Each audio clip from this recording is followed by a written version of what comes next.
दोस्तों, हिंदुत्व के एजेंडे के साथ साथ अब कॉर्पोरेट एजेंडा भी स्कूलों में सेट किया जा रहा है। मतलब कोई भी ऐसा सेक्टर है नहीं जहां अडानी और साहिब एक दूसरे को फायदा ना पहुंचा रहे हो। किस गंदी राजनीति पर सेठ और साहिब उतरे हैं, उसका जीता जागता उदाहरण आज का ये वीडियो है। आखिर तक देखिएगा। अडानी को सरकार ने बिजनेस दिलाने का ठेका ले रखा है, तभी तो बिजली की टेंडर्स अडानी को दिलाते हैं, कोयला का टेंडर अडानी को दिया जाता है, सीमेंट के टेंडर्स अडानी को मिलते हैं और अब शिक्षा पर भी अडानी की नजर है। शिक्षा प्रतिष्ठान, स्कूल, कॉलेजेस पर भी अडानी की नजर, सेठ और साहिब की नजर जो है पड़ चुकी है। अडानी ग्रुप के चैरिटी विंग अडानी फाउंडेशन ने चर्चित स्कूल माउंट कार्मेल को भी टेक ओवर कर लिया है। The congregation of the mother of Carmel CMC, जो कि एक क्रिश्चियन नन्स का ग्रुप चलाता है। इस स्कूल को पिछले 50 साल से ये लोग चला रहे थे और बहुत ही नामचीन स्कूल है। इस स्कूल को SSC सीमेंट के कॉर्पोरेट सोशल रिस्पॉन्सिबिलिटी CSR के अंतर्गत बनाया भी गया था, जिसको चलाने की जिम्मेदारी कार्मेल नन्स को दी गई थी। पर अडानी के इंटरवीन के बाद नन्स ने इस स्कूल को छोड़ दिया। स्कूल की पूर्व प्रिंसिपल सिस्टर लीना ने कहा कि अडानी टेक ओवर इसे करने के बाद 1 सितंबर को ही उन्होंने ये स्कूल छोड़ दिया। उन्होंने कहा कि अडानी ग्रुप के साथ वो लोग काम नहीं करना चाहते थे, क्योंकि अडानी ग्रुप जो भी बिजनेस करता है, जो भी काम करता है, उसमें उसका एक कमर्शियल इंटरेस्ट होता है, यानी उसका मकसद होता है कि उस काम के जरिए फायदा कमाया जाए। ये कोई चैरिटेबल काम के लिए अडानी ने इसे टेक ओवर नहीं किया है। सिस्टर लीना ने कहा कि अडानी की जो पॉलिसी है वो उनकी पॉलिसी के बिल्कुल अलग है, इसी के चलते हमने स्कूल छोड़ दिया। अब दोस्तों, उन्होंने अकेला ये स्कूल नहीं छोड़ा, उनके साथ साथ जितने भी टीचर्स वहां पर थे सबने ये स्कूल छोड़ दिया। मतलब पूरी की पूरी स्कूल जो है वो खाली हो गई। दोस्तों, स्कूल को SSC सीमेंट ने 1972 में बनाया था।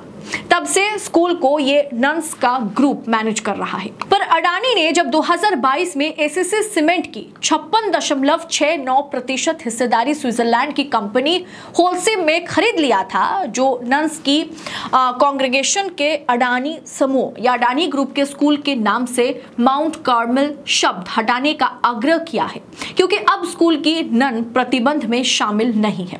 सिस्टर लीना ने यह भी कहा कि हमारा मिशन था कि जो भी दूर जिले के बच्चे हैं, जो कि गरीब बच्चे हैं, उन्हें हम शिक्षा दें, उन्हें अच्छी शिक्षा मिले, इसके लिए हम काम कर रहे थे। लेकिन अगर अडानी ग्रुप के इसमें इंटरवीन हो चुकी है तो ये अब हम चैरिटेबल वे में नहीं कर पाएंगे, क्योंकि एक कहीं ना कहीं प्रॉफिटेबल इनकम इसको बनाने की कोशिश जो है अडानी ग्रुप करेगी। इसे पूरी तरीके से प्राइवेट कर दिया जाएगा। वैसे भी ये प्राइवेट है, लेकिन चैरिटेबल वे में चलता है। SSC में हमारे इस मिशन का समर्थन किया है और हमें ये स्कूल चलाने के लिए बुलाया, लेकिन अडानी टेक ओवर के बाद हालात बदल गए और अडानी ग्रुप का इंटरवीन करने के चलते हम पीछे हट रहे हैं। अब दोस्तों, अडानी ने इंटरवीन किया तो सबके सब नन्स ने स्कूल छोड़ दिया। अब दोस्तों, इस स्कूल को जैसे ही अडानी ग्रुप ने टेक ओवर किया, इस खबर ने लोकल कम्युनिटी में खलबली मचा दी है। इस बदलाव का स्कूल और शिक्षा व्यवस्था पर भी गहरा असर पड़ेगा। सोचिए दोस्तों, अभी हमारे देश में कितनी सरकारी स्कूलें हैं जिसे बंद किया जा रहा है। तमाम सरकारी स्कूलों पर ताला मार दिया जा रहा है।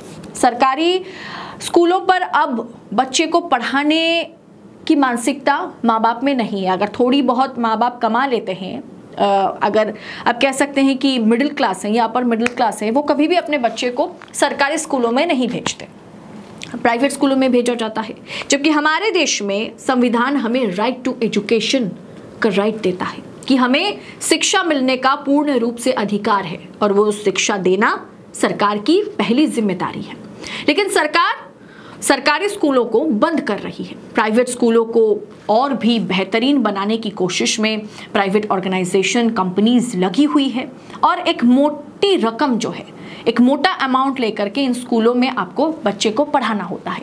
अब ऐसे में एक ऐसा शिक्षा प्रतिष्ठान है जहां पर बच्चे दूर से जो बच्चे आते हैं, जो गांव देहात में बच्चे रहते हैं, उन्हें फ्री शिक्षा दी जाती है।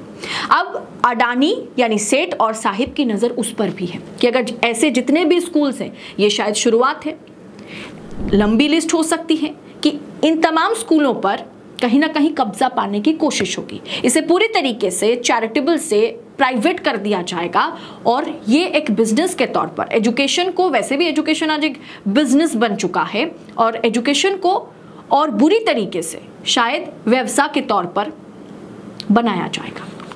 ये केवल स्कूल में जुड़े लोगों के लिए चिंता का विषय नहीं है, बल्कि भारत में शिक्षा, राजनीति और कॉर्पोरेट सत्ता की गाठजोड़ पर भी एक बड़ा सवाल पैदा करता है। शिक्षा के सवाल पर सरकार लगातार घिरती चली जा रही है। शिक्षा को अडानी जैसे ग्रुप को दे करके, शिक्षा प्रतिष्ठानों को अडानी जैसे ग्रुप्स को दे करके बच्चों की फ्यूचर के साथ खिलवाड़ किया जा रहा है, और ये खिलवाड़ कोई और नहीं, सरकार कर रही है। जिस नोटिफिकेशन में कहा गया कि स्कूल का मैनेजमेंट अब अडानी ग्रुप को दिया जा रहा है, वो नोटिफिकेशन बहुत ज्यादा, अब कह सकते हैं कि हर किसी को परेशान कर दिया। उस नोटिफिकेशन में यह नहीं बताया गया कि उस प्रपोजल को एजुकेशन बोर्ड को किसने दिया। दोस्तों, जब अडानी किसी स्कूल को अपने हाथों में ले लेगा, सोचिए क्या वहां पर बच्चों को मुफ्त में शिक्षा मिलेगी? फ्री एजुकेशन क्या वहां पर दिया जाएगा?